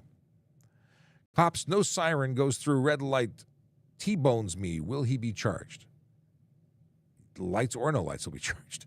So we are only permitted to go through a red signal in the event that we use our lights, our sirens, and can confirm that it is safe to do so. The biggest part of that is can confirm that it can be completed in a safe way, like that it's safe to go. If it's not safe, if we T-bone somebody, we obviously didn't calculate that one correctly, and we'd be responsible, absolutely. But the lights should be on. That was a good question. I don't think anyone's ever asked that quite that way. What is the fine for not renewing your license? It's driving without a license. I think it's $360. But I can confirm because we have the technology. I like that. I'm going to say that again. It's actually something I have said before, but drive no license. Or maybe I'll look up license. License. Oh, did not type that correctly. License. Why can't I type today? So it looks like $390. Permit, drive. No, drive. That's CMV, hang on. Drive motor vehicle, no license. $325. No person shall drive a motor vehicle on a highway unless the motor vehicle is within a class of motor vehicles in respect of which the person holds a driver's license issued to him or her under this act, a.k.a. no license. It says seizure. Seizure what? Seize the license or seize the vehicle? Seize the plates? I don't know. I have to look into that. But here's the funny thing. If you don't renew it, it's expired, thus it doesn't exist anymore. It's not like there's a drive with an expired license. No, it's gone. You can reapply at that point, and over a certain period of time, if you're like, I'm going to wait 3 years, you have to get an eye test. I think at 3 years, at 5 years, you may have to take a driving test. At 9 years, you're starting a whole bunch of different things. Just renew it. Just renew it. Can I drive in Canada with my U.S. license? Yes, you can.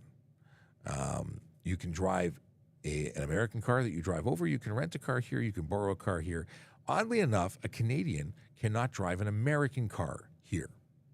You can't borrow your friend's car in Florida, drive it here, drive it around. That you cannot do. That will cause your vehicle to get seized and then really, really expensive. Wow, big time charges get laid. And it's not even us doing it. It's the RCMP dealing with the Tax Act. Like, oosh, yeah, not good. What we got here? Do police officers get special driving lessons? Big time. We have a racetrack. Well, maybe racetrack is the wrong. It's not for racing. It is a track designed to both teach driving skills. We have all sorts of program courses at the police college, which is like if you go look at the Ontario Police College, you can see the overhead from Google Earth. You can see the track. But there's a skid pad. There's all sorts of intense training, and then there's advanced courses that we take above and beyond that. Oh, it was not drive. Oh, so it's $110 if you. So the question actually was not renewing your driver's license. It's the not renewing your license plate, which is free, by the way, free for most vehicles. So if it's free, is way better than $110 for not renewing it. I would go get that taken care of right, like online right now. Can I drive with my G1? As long as you have a qualified G in the front passenger seat supervising you, and I say qualified G, they have to have at least 4 years experience, and that experience had to have started when they got their G2. And they cannot have any interruptions. Like time when they were suspended wouldn't count towards it. So what you need to do to find out if they're actually qualified is look on the bottom right-hand corner of their driver's license. To the left of their mini-me photo, there'll be 4 little round dots, vertically oriented, assembled, located. Anyway, yeah. So you cannot drive alone.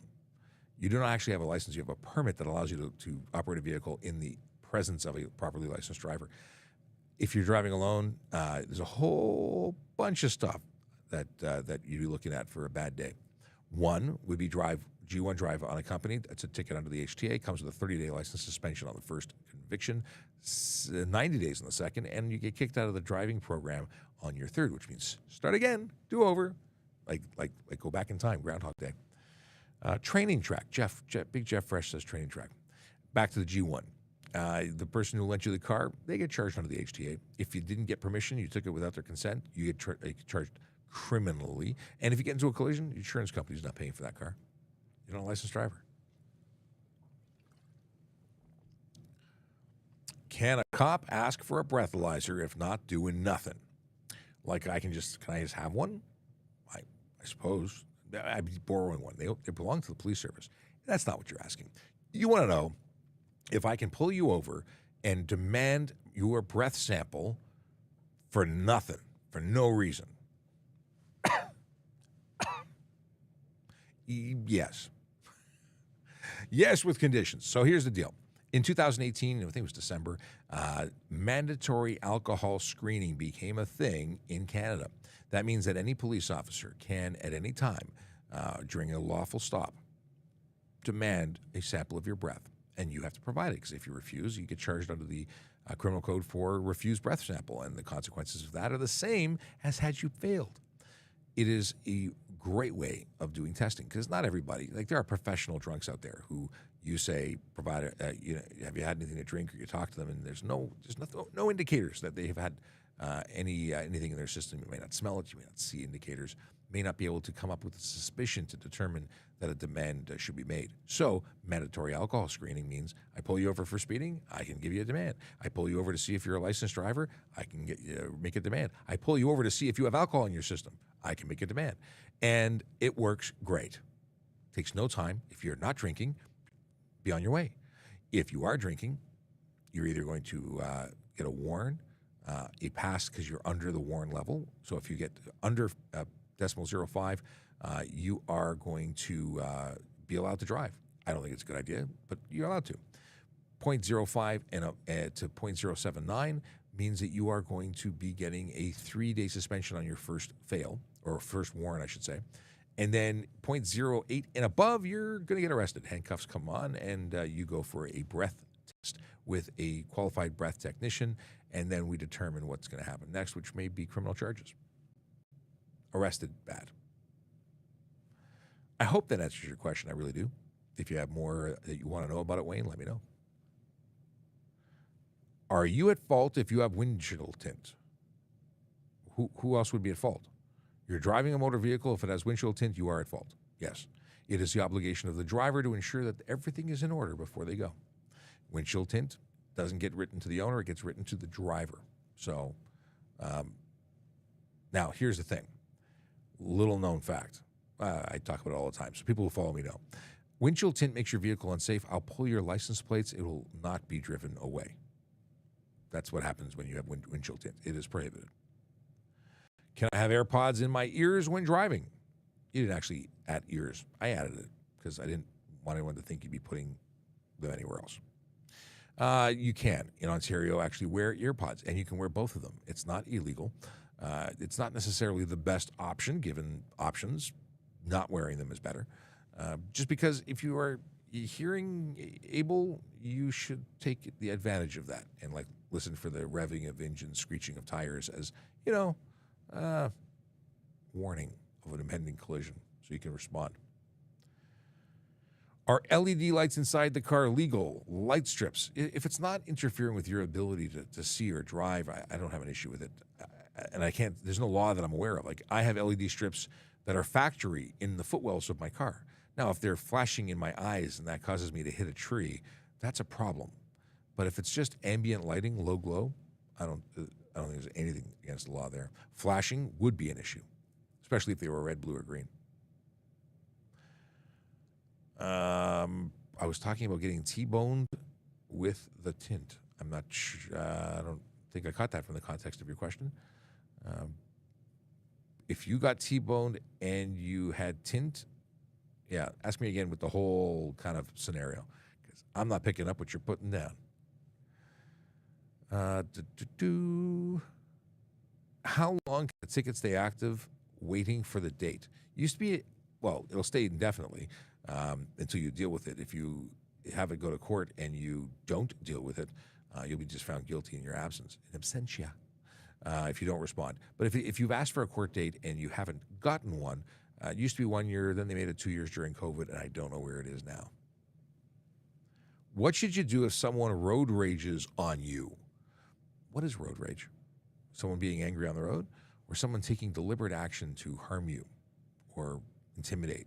So it could be a number of things. But if you discontinue and you just try and just disengage and they persist, drive to the closest police station. Call the police. It depends on what you're feeling. If you're in fear for your safety and you think you're in imminent danger, calling police is appropriate. This numpty says, I often go 150 in school zones for fun. I know they're trolling, but it's a great opportunity to talk about stupid people and stupid activities. And I say that because they've gone anonymous and have said something that is clearly dangerous and unacceptable. So 150 kilometers an hour is going to be stunt driving. Why? Because in a school zone, you're going to see speed limits of 30 to 50. So if it's, most likely 30 to 40. In any case, you only have to go 40 kilometers over the posted limit in a speed zone that is under 80 kilometers. So that's stunt driving right off the bat. But so much more dangerous at 150 that it is actually going to be criminal. So I would arrest this person for doing that. And if they were truly doing that, they should be in jail. And I'd be happy to put them there.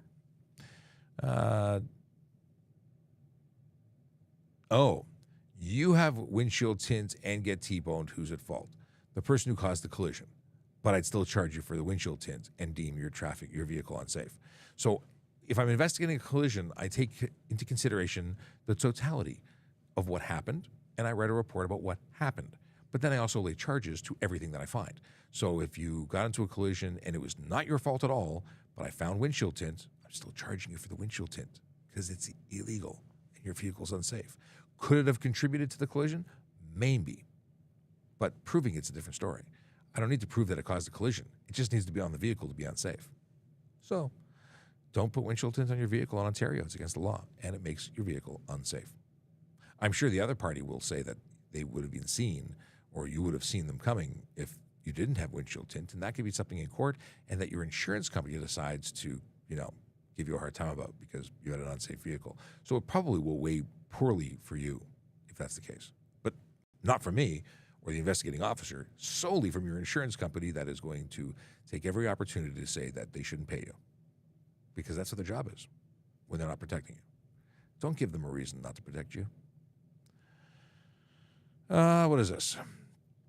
My car was broke into. SIN was taken. I'm assuming social insurance number. What do? Well, go report that to the police, for one. You need to apply. You need to report that piece of identification. First thing, for anyone listening, please don't leave personal articles of identification in your vehicle. Don't even leave your ownership documents in the vehicle. Don't leave things in your vehicle, because when people steal them, they then impersonate you, and they take out lines of credit in your name, and they do bad things. Don't give them the keys to the castle, please. What is this? Oh, Conky coming in from YouTube says, I have noticed on new cars, the headlight goes out when the turn signal comes on. Is this the new norm? I think it's only with Chryslers and some high-end cars. I'm not saying Chryslers are high-end. I'm saying that I've seen it with Porsches and some exotic cars. And they do that so that you see the signal light, so that the headlights that are so bright these days don't overpower the signal light. So it's kind of a cool feature. Kind of. Okay, what we got here? Front dark baked glass legal, dark factory tint. No, you cannot get a vehicle safetied with tinted windshields.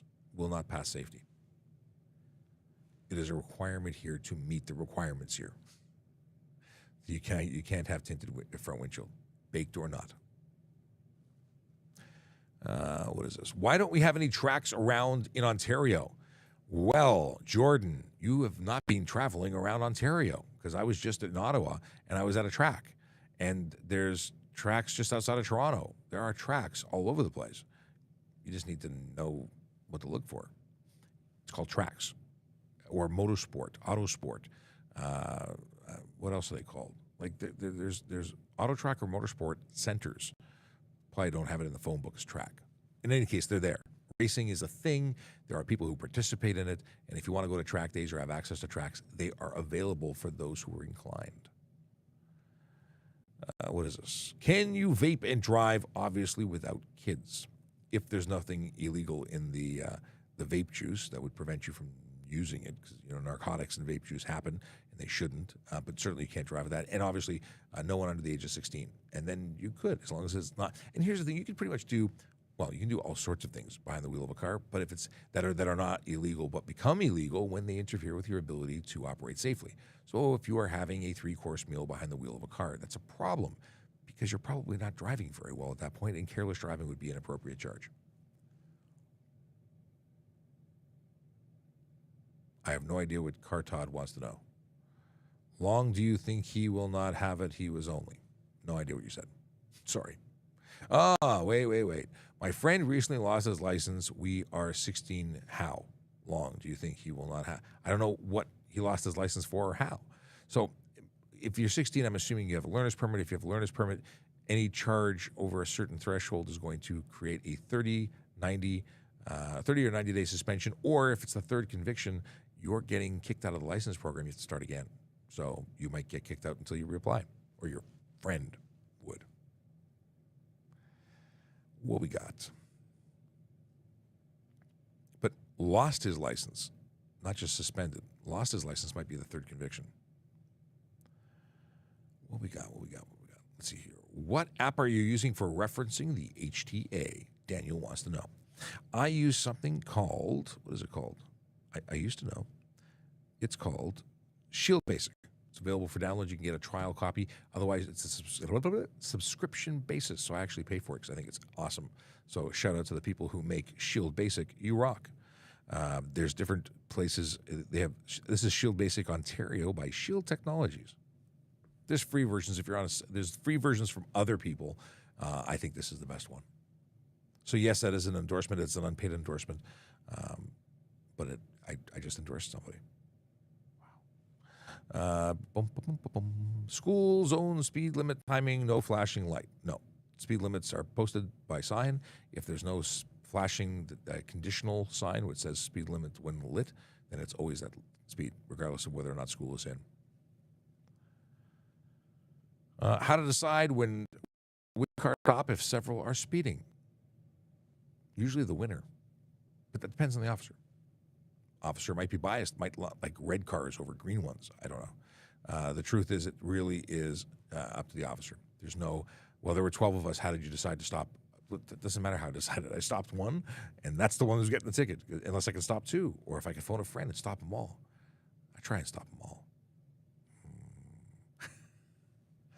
Just don't speed. Why? So many people who are concerned about getting away with speeding, just don't speed. It's dangerous. Speed kills. It's legit. What happens when you get caught using a radar detector? We seize the radar detector. We charge you. It's a $170 charge, 2 demerit points. And then you either go to court or you don't. But we seize and destroy the device. Honolulu, Hawaii is calling me. Do you think that's real? I don't think that's real. Should I answer? Hello?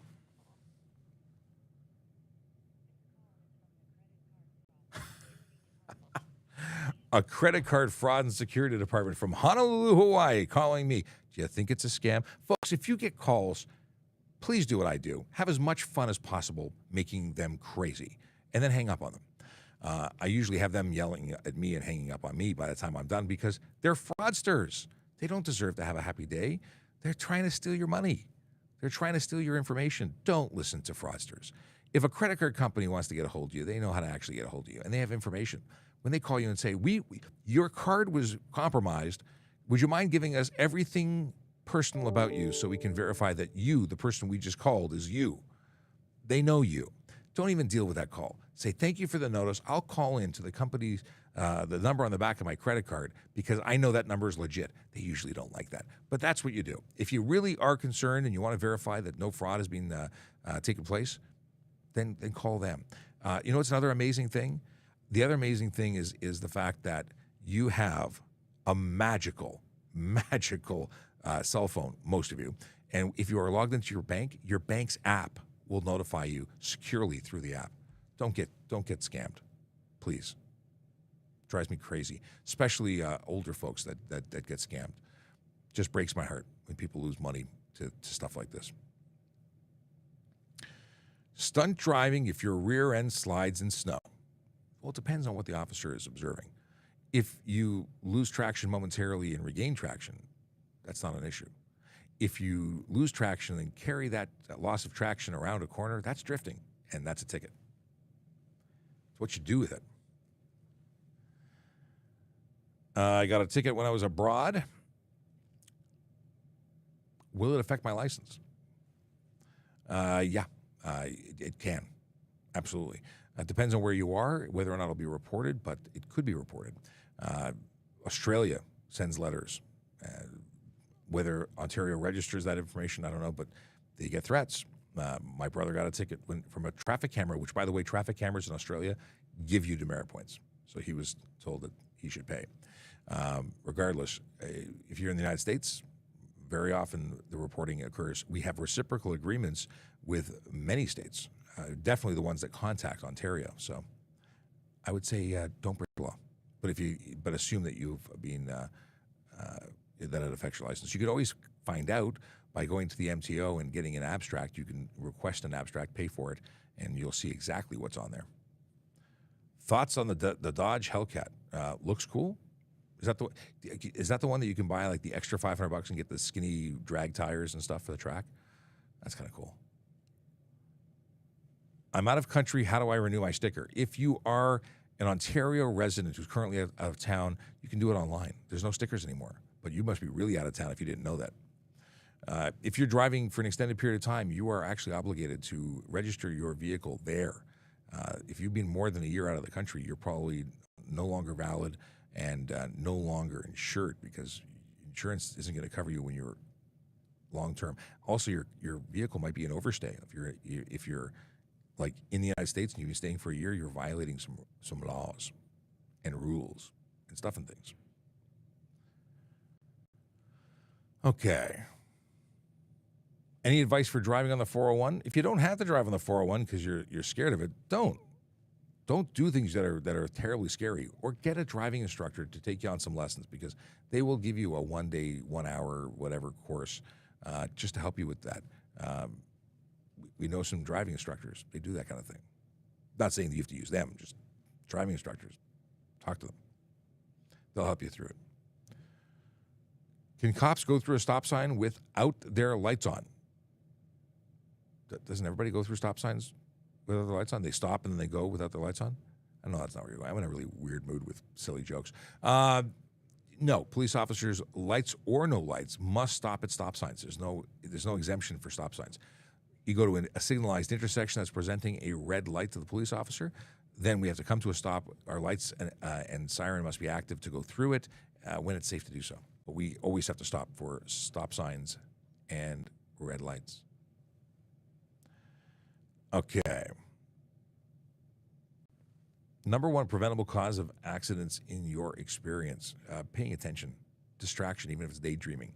If you are focused, paying attention. And then secondly, speed, don't speed. But number one, and I know this because Turf told me so, and Turf knows everything. Traffic Injury Research Foundation has done research and says the number one cause of collisions is daydreaming. And it's beyond even distracted driving with a cell phone. It's just not being present behind the wheel. How many times have you driven somewhere and you realize that, where have I been for the last 5 minutes? Like, you're driving there, you're an autopilot. You're not attentive. You're not focused on driving. Number one cause, according to them. Is luminous tint on the side windows legal? Luminous tint? You mean reflective tint? I don't know anything. Luminous to me suggests glowing of some kind. Reflective tint is not permitted on the windows left and right of the driver or the windshield. You can have nothing there when it comes to reflective tint. You cannot prevent people from seeing inside. What's this? Dual axle trailer yellow sticker. Yellow sticker to tow it? You mean the device on your towing vehicle? I don't know. I'm not a commercial motor vehicle guy, and trailers are something I use, but I am not learned on. We'll have to check with some other people. Hello. I'm still live, just we've been going along. Do you need me? Yeah, still live. Okay. Apparently, you know what? We're getting close to 2 hours. I'm going to have to cut it short. Well, it's not short. I have to cut it long. Just keep talking. What do we have here? What's the legal tint permitted? allowed?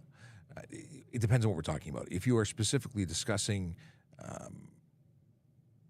getting a safety done, 30% light blockage on the windows left and right of the driver, nothing on the windshield, as dark as you want on the back. If we're talking about HTA and obscuring the interior of a motor vehicle, then we're talking about anything that prevents anyone from seeing inside. If you are obscuring the interior, if I can't identify the driver, if I can't see if you're wearing a seatbelt or using your phone, that is too dark, and it may even be okay during the day in some cases, but at nighttime I can't see in. Now it is still an offense. $110. Tinted windows, no need. Don't do it. Can you carry a weapon in the public concealed? Can I or can you? I can. Can you? No. Concealed weapons are illegal. How can I prevent my car from getting stolen? Great question. Thanks for asking it. There's no guarantees. If a thief wants to get your vehicle, they are going to get your vehicle, and I'm sorry to tell it to you that way because it's just what is. But there are things you can do to reduce the risks, and that's parking in a well-lit area, having video cameras up if you're at home. That's a great deterrent because criminals are generally lazy. They want to take someone's stuff without working for it. That's how I know they're lazy. And secondly, they want to avoid getting caught. Sometimes they work at that, but ultimately it's lazy. That motivates them. They don't want to work. Okay. So they're going to take your vehicle, but if you've got something like a physical deterrent, like a club, well, they're probably going to go to somebody else's car because your car is more work than the next car. And if they are looking at a vehicle that takes more than just a few seconds to boost or start or bypass, they're probably going to move on because reducing the chance of being caught is very high on their list. So what do you do? ODB, is it ODB sensor? ODB port. There's blockers because sometimes they use that to bypass and program keys. So getting a physical block is good. Having an ignition cutoff switch that's hidden somewhere in your vehicle that only you know is the location of that is. That's a good way. I've even been told that if you pop the hood and pull the fuel pump relay, great way because they'll be there forever trying to figure it out. And ain't nobody got time for that when they're criminals because they don't want to get caught. So just making life difficult for them. But I'll tell you something, if they really, really want to get it, they'll just get a tow truck because there's bad guys who drive tow trucks, or tow trucks can be purchased by bad guys. They'll pick it up and just steal it that way. So it's about deterrence, but sometimes they get it anyway. Hopefully yours is left alone. Okay. If brake light cover, oops, did I just mess that up? I think we're going to lose. Okay, it's like a sign from above. Low power mode on the iPhone that is currently broadcasting on Instagram. So we're going to say see you later to Instagram. It's been a blast. An hour and 40 minutes. I think we should probably say goodbye. So we'll see you later. We'll be back tomorrow. Do it again. Don't go anywhere to TikTok. We're still on with you for a few. Okay. Continuing with you, because I'll just take this to 12 o'clock because we can. A 2-hour live stream for those who didn't think we could do it. We've proven them wrong. Yeah. So it was brake light cover is off. Can I put red tape on it? Temporarily to get it fixed as quickly as possible. Yeah, if you're technically functional, as long as it's the word discernible at 150 meters, you're meeting the requirements. Is it a good idea? It's not the best idea. It's better than nothing. White light, you can't project white light, so you might avoid a ticket. Just turning off the audio boost to that. Why is this thing? There we go. It's like a loose connection. Yeah, not the best option, but it might get you like in limp mode to the store and buy another one because that's not cheap. Light housings are not cheap, but as a permanent fix, no, it's not good. Are those strobe lights in the middle? Are those strobe lights? Oh, it's strobe lights, but you wrote like. Okay, got it now. I'm trying to be literal. Middle brake light legal. Okay. If it's intermittent flashing red light, it's technically illegal. Intermittent. If it just flashes on, off, not a problem. But if it's intermittent, that would make it against the law. So it depends. Yeah. if you've modified it, if it just goes flash, flash, flash, it's a solid pulse. But if it goes flash, flash, flash, terrible. Maybe 2 hours is a mistake. Okay, penalty to uninsured car. Driving a motor vehicle with no insurance on the vehicle in Ontario for a first offense is $5,000 to $25,000 and up to 6 months in jail. And obviously, they're not going to cover the car in the event of a collision. How to get a temporary sticker? Go to the MTO, go to the Service Ontario branch, and you can get temporary stickers. Bet you didn't think it was that easy, huh? Why cops never go the speed limit? Because we're busy trying to get to the people in front of us, and we're actually exempt under law, permitting us to exceed the speed limit. It's part of doing our job, the lawful execution of our duties. We need to see who's in front of us. The people behind us already know we're there, so we can't sneak up on you. We need to sneak up on the people who are using their phones in front of you, so we're allowed to exceed the speed limit. Plus, everybody on the road is breaking the law, and it's pathetic that everyone's speeding. The speed limit is the limit, not the minimum. So if it's 100 kilometers an hour or 90 on the Don Valley Parkway, you should not be going 91 or more. So we have to speed just to keep up with the people who are breaking the law in the first place. Never mind passing anybody. The state of affairs on our roads is, well, concerning. And why people are worried about us speeding when everybody's speeding is entertaining. Is using a phone to pay in the drive-thru legal? Yes, it is. Because the handheld communication device or the distracted driving laws only apply to the road. Those don't apply on private property. Stunt driving, however, does apply to private property. Two different things. What if you are insured but do not have a pink slip? $65 ticket for not surrendering upon demand of a police officer. So if you're pulled over and we say license, ownership, and insurance, and you say, I forgot it at home, officer, really sorry, well, then you can be charged for failing to surrender. Now, at the same time, you might be the customer of a company that provides you an electronic copy by way of an app. If you have that, that is a permissible and acceptable way to show proof of insurance in Ontario now. Law changed recently. What is this? Did the police have security for the Toronto Maple Leafs? Do we do security? We don't do security. We do traffic stuff, but we don't do security. At least not that I'm aware of. We might have details for traffic control, but that's it. Will you get pulled over for 10 over on the 401? That is a question, my friend, that you should be asking the Ontario Provincial Police Highway Safety Division, who now have a TikTok account. It's Sergeant Kerry Schmidt. He'd be the one to talk to about that. Will you get a ticket? I don't know. I certainly think that there's enough people going far beyond that we get a ticket first, but I would suggest that you not speed because it is unsafe and illegal. Roughly how much is it to get a car out of impound? Depends if there's a hold on it. Storage fees are based on a per-day basis. I don't know what those rates are. But if you lose your vehicle for stunt driving, expect it to be about $1,500 minimum. My guess, anyway. Is it stunt driving if you are on your own private property? Yes, it is. There is no exclusion for ownership. There's no exemption for ownership. Private property, public property, it's property.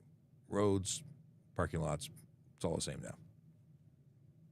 Can you use your phone when you're sitting at a red light? The answer is no, you cannot.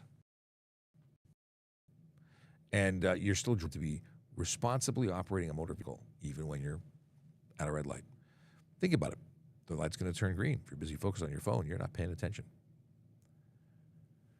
Can you do a backflip for us, please? Are you out of your mind? No. First of all, I'm recovering from an injury. I'm not on the road because backflips aren't in my future.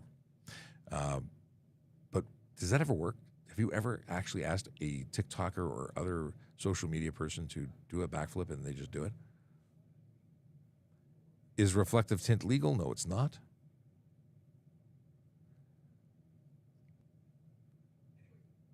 What if an OPP is tailgating you? Maybe they're trying to communicate that you shouldn't be where you are. Usually that happens when you've got the lights and sirens on. People just don't pay attention. But if someone's really close to you, just get out of the way. It's not legal to tailgate. And I don't know if the person who you are asking about is tailgating legitimately or they're just behind you and not leaving. Because following too close is different than to different people. You might think somebody who's within 3 car lengths is too close. But an OPP car that's behind you probably means you shouldn't be doing what you're doing. And if you're speeding, you should probably get a ticket while they're behind you. I'm waiting for wireless delivery. I want to be able to press a button and issue a ticket without even having to pull somebody over. I think that would be a way. Trav wants to be rude, so we'll just mute Trav. They wanted to know if they could use vulgar language with police officers. And no, you can. But this was to be rude to police officers. So I don't appreciate that. What is this? What's the worst traffic offense you've witnessed? The actual offense of, like, I've seen people as a result of collisions be killed. I've seen people who've been squished by large vehicles. Those are horrible traffic offenses because, regardless of who's at fault, the offense is that someone, well, it's not an offense to be dead, but we've seen usually speed related. It's usually speeding that tends to be. But what other kind of offenses are there? You got speed that tends to lead to bad things like death. Distracted driving tends to lead to bad things like death. Impaired driving. All of these things have horrible, horrible outcomes. Aggressive driving. That's what we call them the big 4. Speeding, aggressive driving, distracted driving, and impaired driving. They all lead to serious injury and death. May not be your day today. People get really overconfident. Well, I've been doing this horrible behavior for my entire life and I haven't killed anybody yet. Yet is the operative word. Does a right turn have right of way at a yellow light? Absolutely not. A right turn requires you to stop and wait until it's safe to proceed. A yellow light, however, is a yield to traffic, not a stop and wait. So if there was no traffic, you'd be required, the person waiting on the red has to wait. The yellow has the priority. So how are racetracks legal? Because there's an exemption for racetracks. Yeah, if you read the law, it actually has racetracks and go-kart tracks in any Indy event and any permitted event. So if you get a permit, the government issues it, then that would be outside of the stunt driving laws. My watch is now telling me it's time to stand. Airdropping tickets would be the way to go. Do I have to stop at a red if I have a green advance? Well, no, because you have a green, but everybody else has to stop. But the green is still a green. It's just not a green for everybody.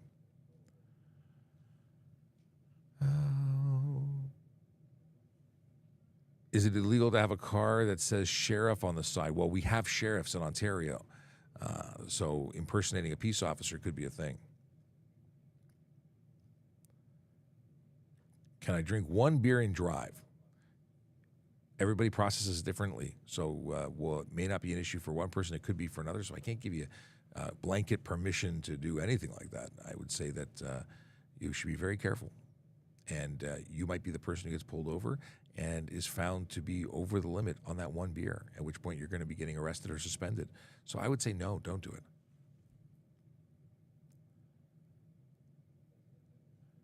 You've never used your phone while driving? Sure I have. I'm also a police officer operating a police vehicle, and I'm allowed to. It's part of my exemption under the Highway Traffic Act, allowing me to use my cell phone, my police radio, my police computer during the lawful execution of my duties. And before it was illegal, I did it all the time because I didn't think anything of it. I now know better. It's against the law. It's unsafe. And I don't touch my phone. Why? Because I'm not that guy. I also don't speed. I try and be safe all the time. And it took a lot of work because I had a horrible habit prior to the law being introduced where I did use it because everyone used it. And we used it up here. Like, we didn't even hide it. That was a long time ago. And the law has changed a number of times from, I think, $125 when it was introduced. And they kept upping it. Now it's $615, comes with 3-day suspension and 3 demerit points. On your first conviction, it goes up from there. Yeah, no, not interested in anything like that. Plus, I'm the TikTok traffic cop. How would it look if I got caught by anybody on camera doing that? I'd be just completely destroyed. I wouldn't do it. I care about putting up a good example. Oh my goodness, we really are going to need 2 hours. What is the limit of drinking then? The limit of drinking is based on a blood alcohol content. It's a concentration of blood alcohol in your blood. And it's different for every person because everybody will process and eliminate alcohol at different rates.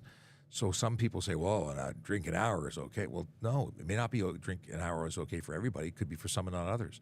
So you have to know yourself, but once you start drinking, you don't know nothing. At least most people don't. So the answer is, if you're going to drink or consume drugs, don't drive. Make alternate plans. And driving a vehicle should have nothing to do with your plans. Designated driver is the only solution. Whether it be a taxi, a bus, a train, just not you behind the wheel of a motor vehicle or conveyance of any kind. Boat. I wonder if hot air balloon covers. In any case, don't drink or use drugs. Drive sober.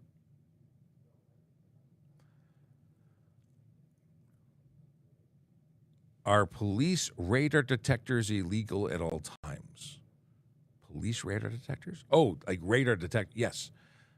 In Ontario, 24/7, it's 24/7, 24/7, all the time. You can't possess them, you cannot sell them, you cannot transport them, nothing. You just can't use them. In fact, if we believe that you have them, we have full search and seizure authority. We can disassemble your car looking for it, and that's authority provided under the Highway Traffic Act. So don't give us that. Don't go there.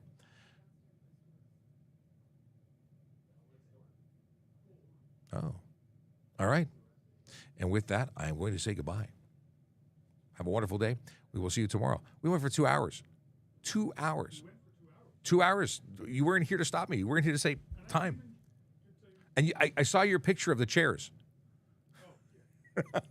Sergeant Campbell just got back from the Ride launch. Just talking about Ride. Ride. It's every season is Ride season, but right now we're taking particular interest in telling people about Ride. And don't drive impaired. In fact, drive sober. That's the message. Okay. There's hugging going on here. I definitely need to leave. All right. Have a wonderful day, everybody. Take care, and we'll see you tomorrow for Friday. It's a magical day. Take care, everybody.